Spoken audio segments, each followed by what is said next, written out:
Welcome to New Mexico Black Rifle Operators Union. I'm your host, Sean. Today I have this one burning question that I've been asking myself for weeks. If the day did not require an AK, is it really good? Especially if you like shooting AKs? You know, being on a two-way range is not cool. Anyone who's ever done any training, anyone who's ever been shot at by accident or other, you know it's not a cool idea to be around. You know, it's not a cool thing to be around. So there's a couple things that I want to just bring up. One of them is if you're in Colorado, because I have some friends who actually started me getting down this path of podcasting.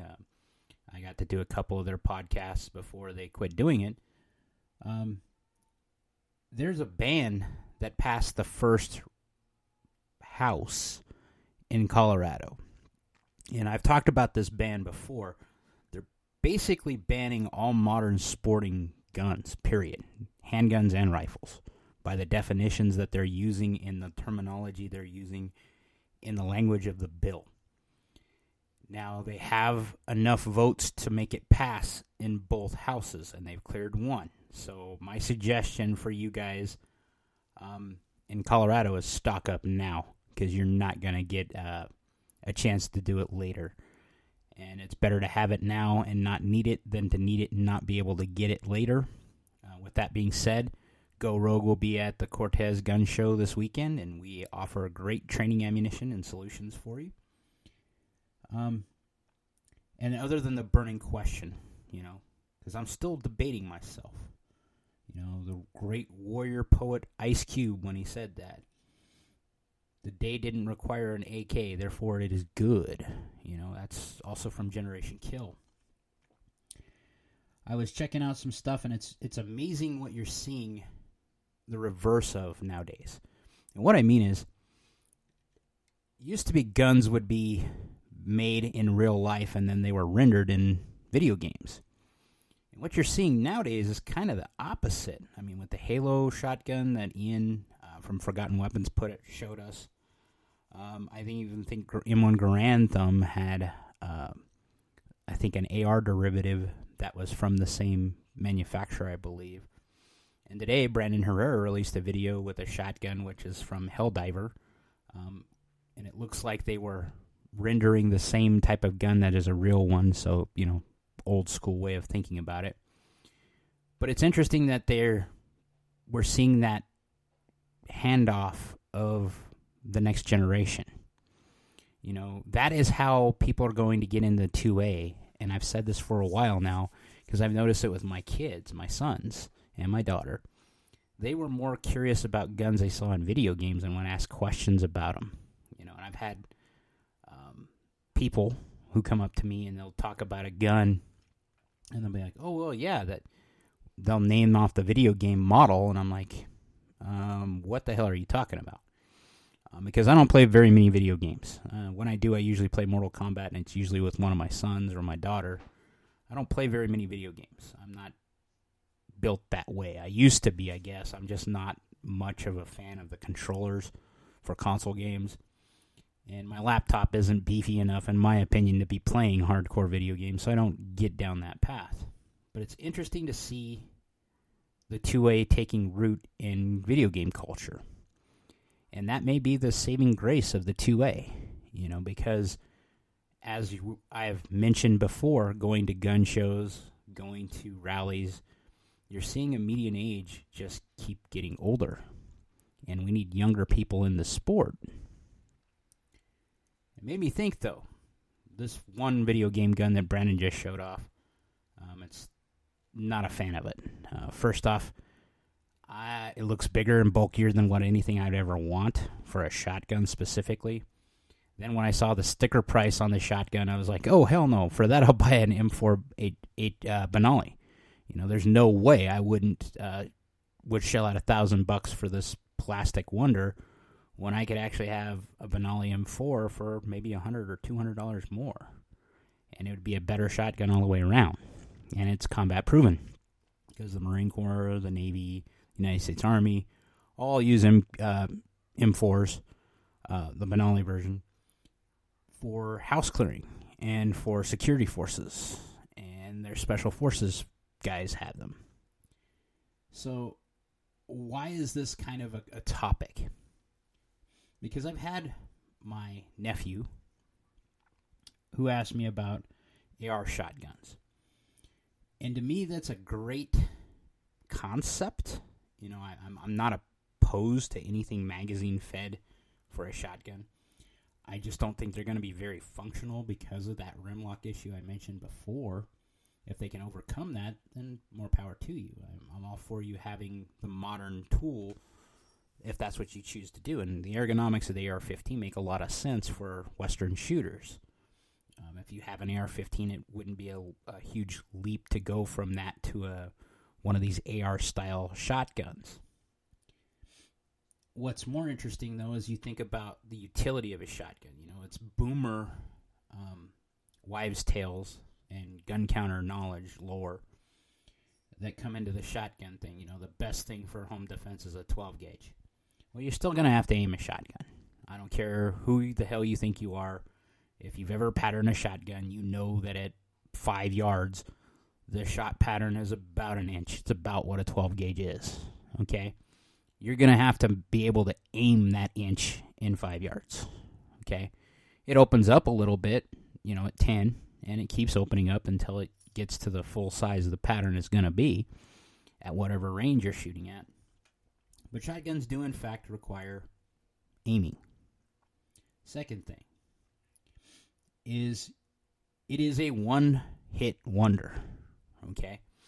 If you hit someone with a shotgun, that is true. You have 9 pellets that potentially hit the target if you're using double-aught buck, and that is a life-ending event usually for someone because it causes enough trauma. But if you use something like birdshot, though, because you're too cheap to use 12-gauge for home defense, now you have another problem. Now you have someone who's really, really pissed off, and the round you just used did nothing but leave a flesh wound and cause them to get really pissed off. Now a slug. Now you have a slug which is heavier, which should release more kinetic energy into the target. But now you have to worry about it hitting little Susie down the street. So there's no free lunch, and there's in physics or in the 2A. So there's a lot of loadings you can use, and there's a lot of utilitarianism in a shotgun. And if you had one gun and you weren't planning on shooting very far, a shotgun would probably do the trick. But I'm torn. I'm still of the boomer cadre, I guess, in that I like pump-action shotguns. You know, I have a Mossberg 500, and I won't ever get rid of it. I have different barrels for it to hunt with, but I also have, you know, the tactical version stuff, too, for that same shotgun. But even at close range, I would probably pick a pistol caliber carbine over a shotgun. More so because I like the precision than I do what a shotgun has. And what I mean by that is at that 25 to 45 to 50 yards, where that pattern really does open up, I want to be a little more precise than I can be. So therefore, I would probably choose one of those other versions of a self-defense weapon than that particular one with a shotgun. But you got to have some faith, man. And that when I say faith, every time I think the 2A is, you know, getting dealt some cards, that little video game stuff kind of gives me some hope, you know? Talking to new friends that I've met and finding out that they're wanting to get in the 2A, they just don't know what avenue to take. And next thing I know, this person's bought an AR-15 to assemble and has asked me to come over as soon as it comes in to help them assemble it. Now, this is what I've talked about, and I talk about it in Venom on this Black Rifle Operators Union podcast, is to be the best advocate and steward you can be for the 2A. And that means you have to be that guy that goes and, you know, sits down and teaches some people some stuff and be patient. And I kind of had that T-shirt, and I kind of am proud to wear that T-shirt. You know, I've talked to a lot of people who have done research into firearms and are almost correct, but not quite. And it's because they just haven't had anybody broach the subject to them or teach the subject to them, or what research you could do was limited because what you're looking for is a very esoteric thing with a 2A. For instance, it's come up in conversation recently. Why are there three types? Technically, there's four types of ammunition in modern firearms. Okay, there's brass, there's steel, there's aluminum, and now plastics. Can you tell me why all four of those are a thing? Number one, if you're a precision shooter, the reason why you like using brass ammunition, brass-cased ammunition, is because it creates a better gas seal, transferring all that energy to the projectile to allow it to go downrange and get you the most energy possible. Why would you use steel?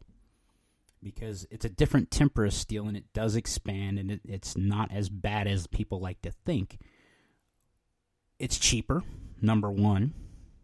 It used to be really cheap when we could get Russian ammunition here. But there's some trade-offs. They use mild steel jackets in the projectiles themselves, which causes barrel wear. And because the steel is ever so slightly harder, it causes wear on other things like bolt extractors. Okay? Those are things you wouldn't know about those things. What about aluminum?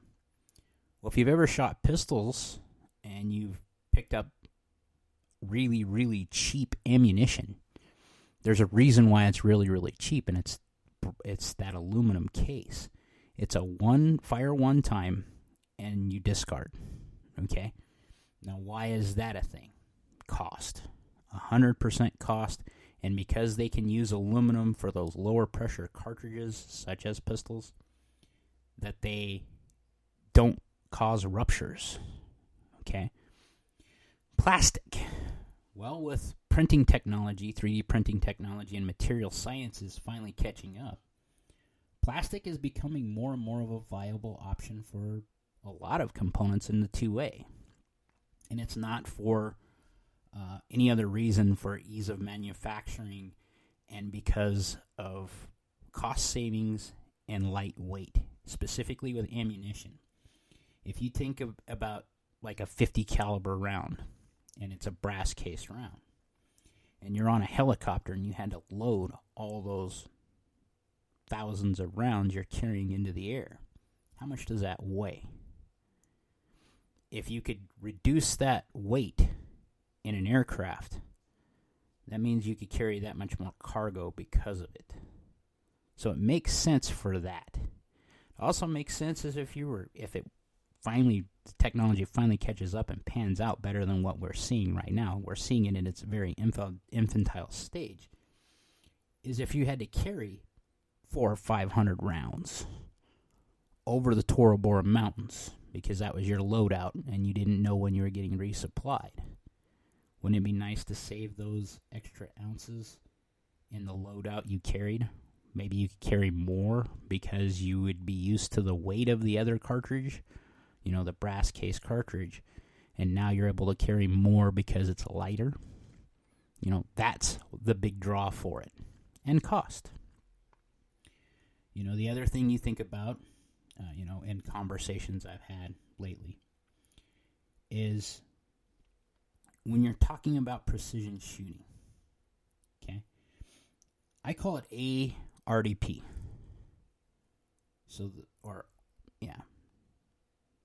Analyze, figure out how far away the distance is, range, dope your scope, pull the trigger. Okay? Now there are tons of other acronyms for long-range shooting. BRASS comes to mind. Anyone who's done a lot of shooting or done a lot of training with some people, you learn a lot of acronyms. When you're looking for threats, the old piloting term OODA loop comes around a lot in the 2A world. But rather than chastise people for using incorrect terminology, if they're willing to listen, this is your chance to be an advocate. Here's the chance you have to show them that not all 2A guys are bad dudes, and that we're all not redneck, hillbilly dudes, which some of us are. There's nothing wrong with being country. But that you have some education behind you and you're passionate about the subject you're talking about. I could give you 100 different reasons, I think, if I thought about it long enough, why those brass types, those cartridge case types, are a thing. But I only listed off the most common reasons and the biggest reasons for it. You know, technology does not stand still. The 2A doesn't stand still. We need new people in. We need new technologies in. And we need to embrace them to some degree. You know, there are some things that are tried and true that we should stick to. There's a reason why AR-15s are made out of aluminum for the big parts that actually could contain the explodey bits. And maybe that's a good thing. And the same thing goes for cartridge cases. But if they can start producing those that will resist the pressure curves that happen inside of a chamber, now we're talking about something different. And this is what's happening with material sciences. You know, I would like to see more. You know, I was always a fan of this idea of this caseless ammunition, you know, like the G11 had. If you don't know what the G11 is, HK-G11, there was a gun that was prematurely adopted before they figured out the logistics and figured out that the caseless ammunition wasn't as weather-resistant as it needed to be to work. And the logistical chain, along with changing ammunition type and changing everything else about the gun, fundamentally didn't make sense when it became cost prohibitive, in other words. So they ended up going with the G36 rifle from the G3 instead of the G11. Those are little history pieces that you may or may not know. Some of you may not care. But if you're adamant about the subject and you want to learn more, you dig deeper. You know, it wasn't until I was 15 or 16, until I found out that Paul Mauser lost an eye because a gun blew up, and he was trying to make a semi-automatic rifle. And the safety issues that he encountered because of that gun blowing up influenced his designs from that point on. And that his guns were over-safe because he was accounting for what happened to him. You know, it's those little history pieces, those little nuggets that show you that you have some depth and breadth of knowledge in something you're passionate about. You know, being able to pick up a gun and clear it. That should be something that's taught in school, if you ask me, because that's a safety issue. And I've talked about this on the podcast too, I'd rather my kids clear a gun for someone who's never dealt with one before and render the gun safe than them to see it, freak out, or want to play with it. You know, that's part of this whole advocacy for the 2A.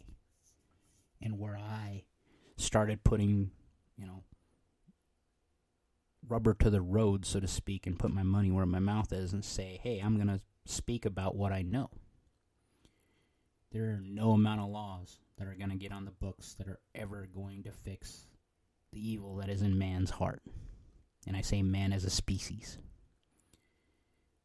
And you see it time and time again. So the only way to fix this, in my opinion, and it has been my opinion since I started this podcast and before it, was to be the best advocate we can be. To talk to people. Have a cup of coffee with someone that doesn't agree with you and make them humanize who you are. Because once you put a face on the 2A, it makes it harder for them to demonize it. And that is important. Like, share, subscribe. Most importantly, be great. And honestly, I ask yourself again, as I asked myself for the last 2 weeks, if the day did not require an AK, is it really good? Be great.